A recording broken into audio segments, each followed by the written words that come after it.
Water is precious, essential for life, a valuable commodity and harmoniously etched into our landscape.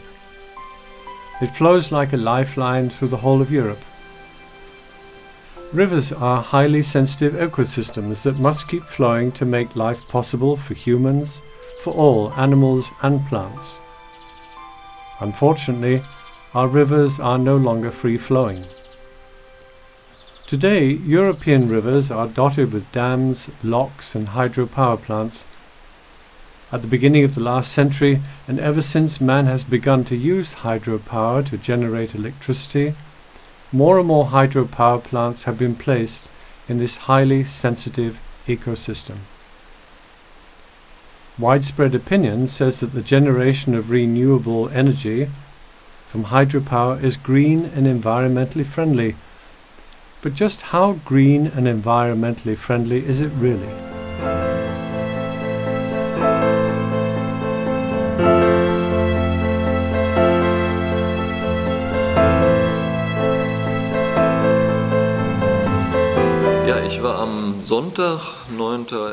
On Sunday, September 11, I was at the Lech River with my parents-in-law and my children, and we just want to sit there and relax. And within about 2 hours, the river level dropped drastically, so that basically only a small trickle of water was left.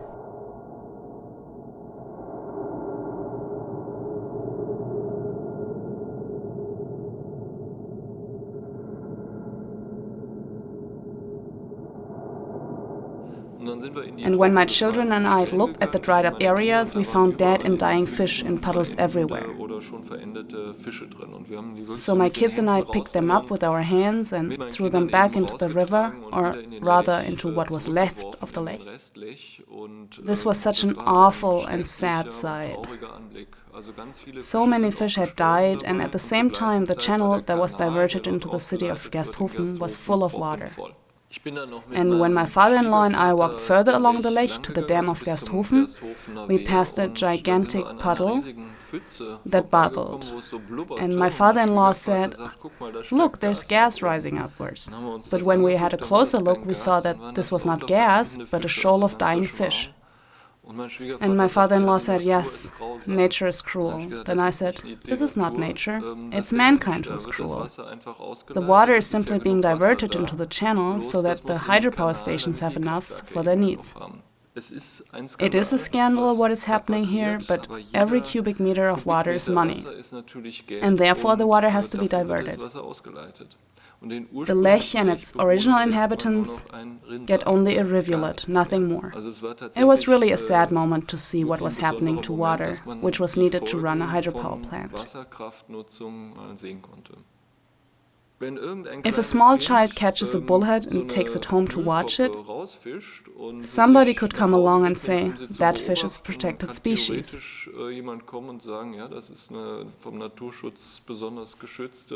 But if a hydropower plant holds back all the water so that this protected species dies in dozens, in hundreds, then, well, that's okay then. This ultimately is an injustice to the animals and the river. And I have reported this incident to the river police, and now the operators of the hydropower stations are requested to answer. I'm curious to see what they're going to say, or if they will say anything at all. Apparently, the good intention to produce clean energy has also its dark side. Responsible action towards the environment and nature does not seem to be that easy. People want to move away from nuclear energy, but what many don't know is that it's not feasible everywhere to switch to hydropower. We do not yet have the knowledge we need to make hydropower more environmentally acceptable. This is a disaster, and there's always a trade-off taking place. And when I see how much electricity is produced in the hydropower plants all over Germany, and especially here in the Lahn, and what comes out of it, the so-called green energy, is absolutely the wrong label. And the amount of energy that comes out of it is minimal. You can forget that.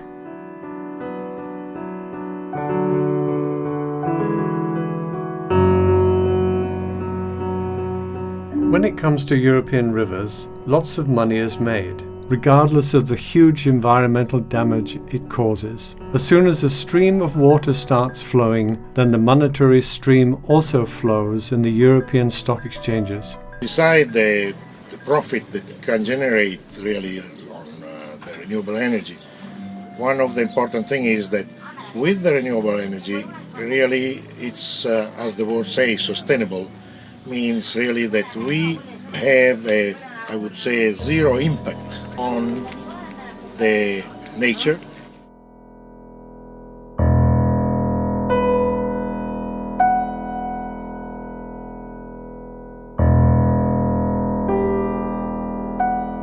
So geht es nicht weiter. It cannot go on like this. We do not only want any further expansion of these hydropower plants, but we also want the existing facilities on the Lech, that is the technology that has been put into the Lech, to be reshaped in a way so that it becomes more ecologically acceptable.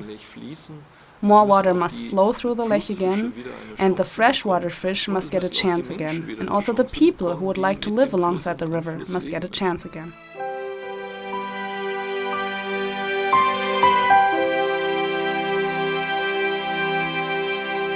The use of hydropower has left its mark on the River Lech.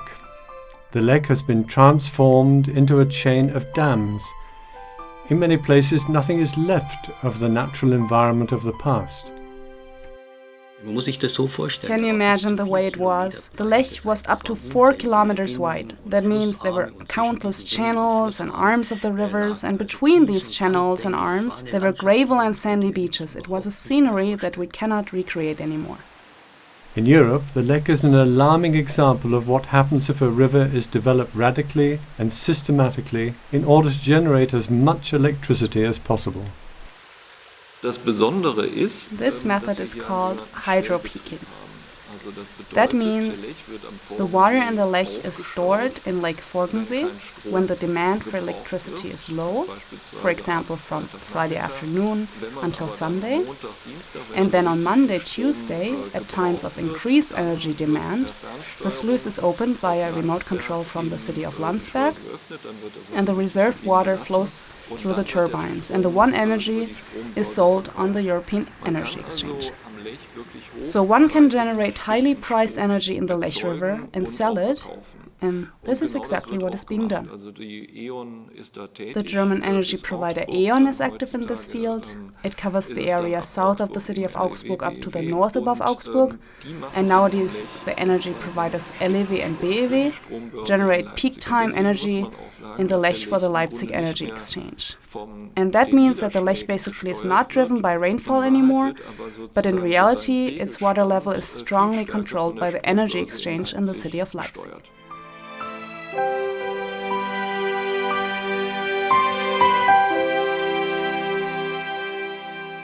We are standing here in Gersthofen, a little bit north of Augsburg. Here they divert all the water from the Lech River into the channel behind me. And as you will see, the main river is almost dry. Now we are 20 meters from the channel right above here. As you can see, the main river is totally dry. The only stream of water that is running comes from the fish pass right there on the left side of the dam. And through the main weir, no water is running at all, not even a cubic meter.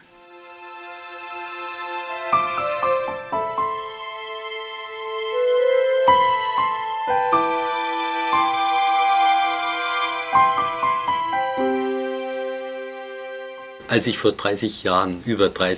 I first came here to the river meadows of the Lech more than 30 years ago, I must say I was fascinated by this world. I come from Franconia, and this alpine or low alpine river country that you can still perceive today has simply fascinated me. I have walked upstream and downstream many times, even to the source. And I must say this wild river, especially as it has once been, has fascinated me from the very beginning. Today the Lech is the most obstructed river in the whole low alpine country. And I have to say, concerning both the Lech as well as the other alpine rivers, they have paid their dues. One chain of dams and locks after the other. And unfortunately, they are all ecologically in a red state. Today on the Lech between Füssen and Augsburg there are 20 dams all in all. And only one single dam has a fairly, to some degree, functioning fish pass. Just imagine that. The old dams are outdated and must be improved ecologically and technically. Fish migrate upstream as well as downstream. This natural behavior can mean death for many fish. The public cannot see what is happening because it all happens underwater. Only very occasionally does this mismanagement become visible for us all to see. Often it is argued that you need to have several waterways in order to protect the fish, in order to make sure they go around the power plant. But now, in a very perverse way, it's actually done in such a way that the fish are directed straight into the plant and into their death, so to say. So that is frustration in a way, to see that the rules that were done with a good intention, when implemented, can have an adverse effect. So that's why my message is, let's take inspiration from the good examples.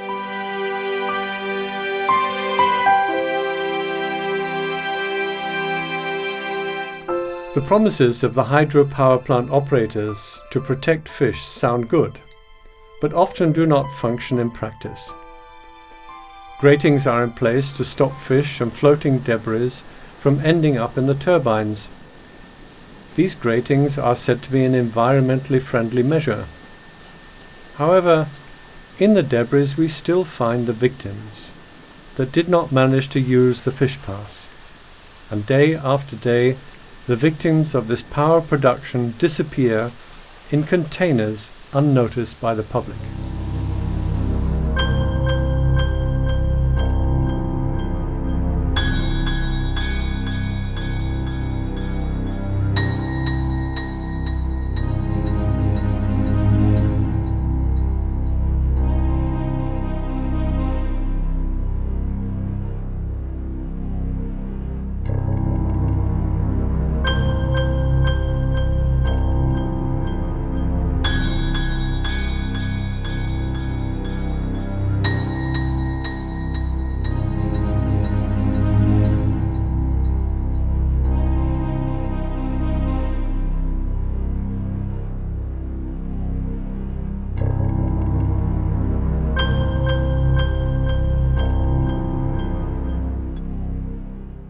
In dem Fall kann es auch dazu führen, dass This can even lead to complete and unseen disappearance of an aquatic animal species. And because it happens under the water surface, it is not visible. Fish do not shout, they are simply not present in the scenery. And as a layman, you cannot judge whether the water is really alive or not. The problem is that a change takes place in the water body, which is not realized at all by the public. Der so gar nicht realisiert wird von der Öffentlichkeit.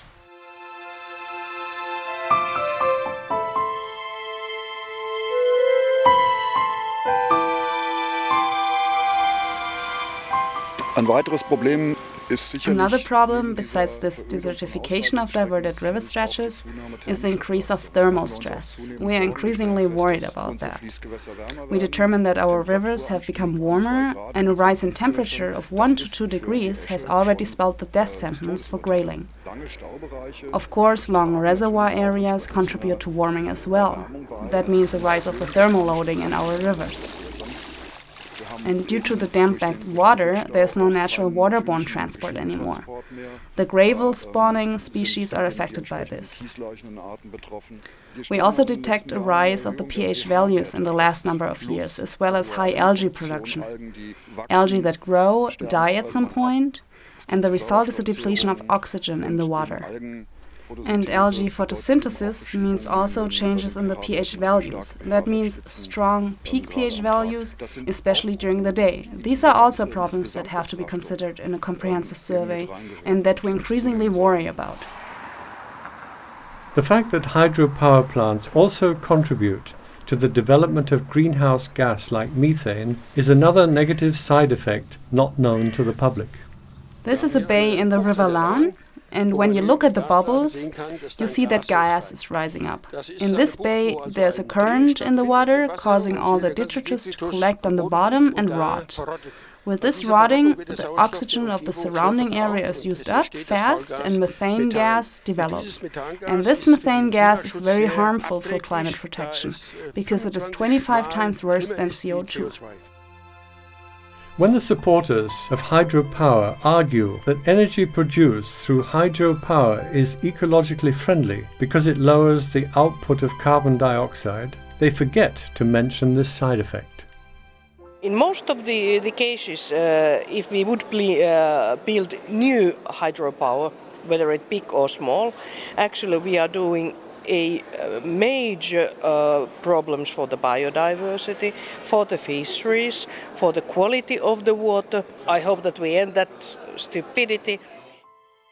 The European Union recommends the development and the use of renewable energy, but more and more members are becoming aware of hydropower's negative effects and increasingly speak out critically towards hydropower. Hydropower cannot solve our energy problems, especially not the small hydropower plants. The European Water Framework Directive requires a good ecological status for all waters by 2015. In this context, the passability of running waters has top priority. The increasing numbers and continued use of hydropower plants comes more and more in conflict with ecological goals. Hydropower presents a clear example of ambiguity between a renewable energy production form and environmental protection. Wenn ich richtig informiert bin, gibt es... If I'm correctly informed, there are currently about 7,300 or 7,400 small hydropower plants in Germany and about 400 big ones. And about 90% of the yield of the power production is generated in the big power plants and not in the small ones. That means that small hydropower plants, these are plants that produce about 20 to 100, maybe 150 kilowatt. When you compare them to the big ones, they are minimal. They contribute an unimportant portion to the total power production in Germany. Der Energiegewinnung in Deutschland haben. Also es ist, wenn man die Gesamtenergiegewinnung betrachtet in Deutschland, dann liegt der Anteil. If one looks at the whole power production in Germany, the portion of the small hydropower plants is estimated at 0.3%. If one visualizes what small hydropower plants produce, then one must also consider what damage these small hydropower plants create. And all in all, the damage done is actually higher than its advantage. This is a situation that has worried the Federal Environment Office for many years. If we doubled our portion of small hydropower production in the whole energy mix from 0.3 to 0.6, our remaining rivers would be destroyed and we would still have made no essential contribution to climate protection. The energy production from hydropower is promoted in many European states. In some states, the operators get a guaranteed price. This provides a stable income and creates the impression that hydropower is environmentally desired and is ecologically okay. You get subsidies for making small hydro plants, and that's absolutely not a wise idea. I wouldn't build a lot of new hydro in Europe. The potential is not that great, and we shouldn't go into all our small rivers and put new hydro stations there. I think it would be much more environmentally friendly to do wind power is actually better, and solar heating energy, and even solar cells in the future. That is probably much more ecologically efficient, and especially not building many small ones, because the environmental destruction per kilowatt hour is much bigger when you build many small ones than one big. The consumer price plus the subsidies we pay for this kind of power production is high. The environmental cost is even higher. We do a lot of damage to our river ecosystems and biodiversity, even risking that some species will disappear from our planet for good. One day our children, my grandchildren probably, will read in the newspaper or in books that there was once a fish similar to snake. It was called an eel. We have driven it out of our rivers through hydropower stations, and one day it won't exist anymore. Some eels survive and reproduce thanks to an unusual strategy. It may sound funny, but today's eels travel by car. This is much safer than taking the river. Their journey is about 150 kilometers from the river Main to the river Rhine, which the fish would not survive without human help. The background story is that we intercept the eels in front of the turbines, take them out of the water and transport them around the turbines so that they are not injured and can reach the sea healthy. The river Main has 37 power stations and 37 turbines, and not a single eel would have gotten into the Rhine alive. This is a fact. Almost everybody who knows about eels knows this.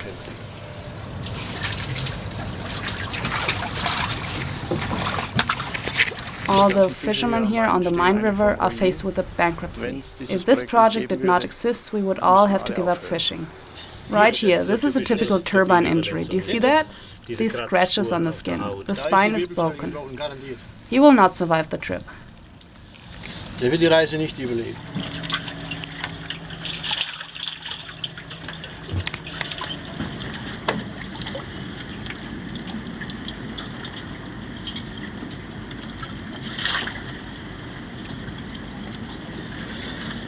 The lower jaw is smashed, it's split, and these bright spots in the skin suggest that he already has several injuries.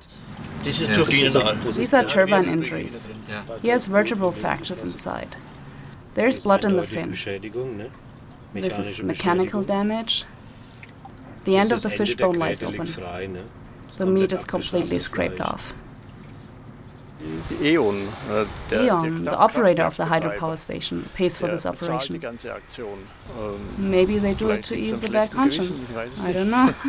The alternative would be for Eon to open the weir gates during the journey of the silver eels. Then the eel does not go through the turbine. The eel always takes the strongest current. Der nimmt immer die stärkste Strömung. Und somit wäre eigentlich offen. And then the way would be open to the sea. One thing is clear.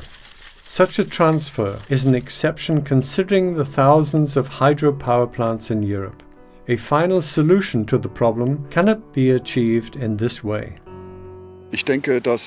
I think that a solution must be to oblige the hydropower plant operators to perform a considerable and higher contribution to the protection of the fish and also to the revaluation of the ecosystem. If this is not the case, then hydropower is not environmentally friendly. Since March 2010, the new Water Resources Act came into effect.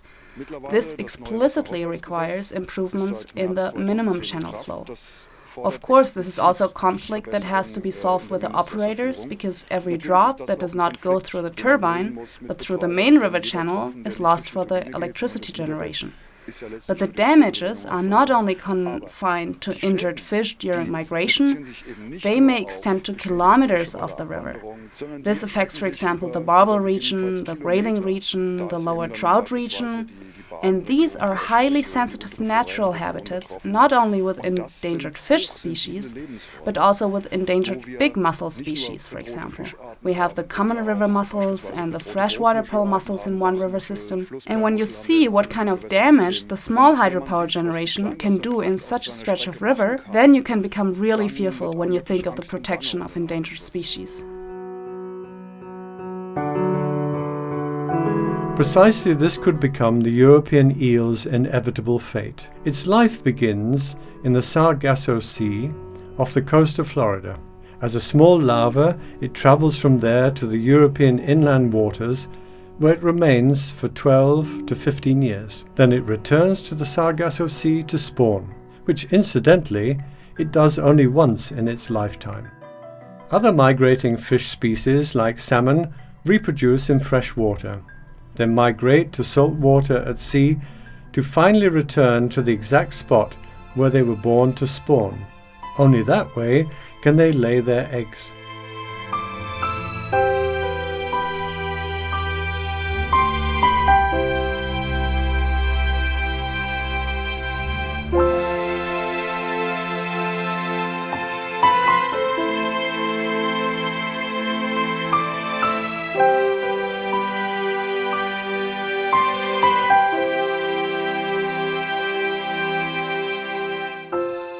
The survival of these migrating species is totally dependent on free access to and from the rivers.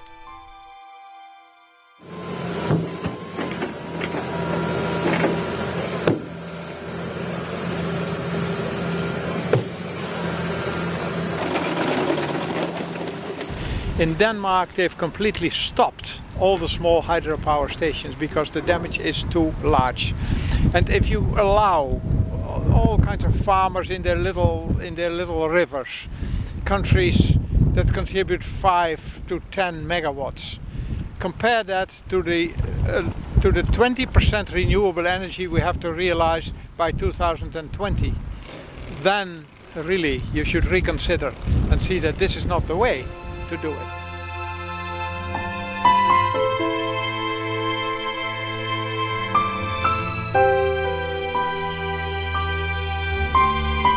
One thing is certain, the supply of worldwide energy faces big challenges. Everywhere one is searching for clean and safe sources of energy. Energy out of hydropower is often celebrated as a miracle solution without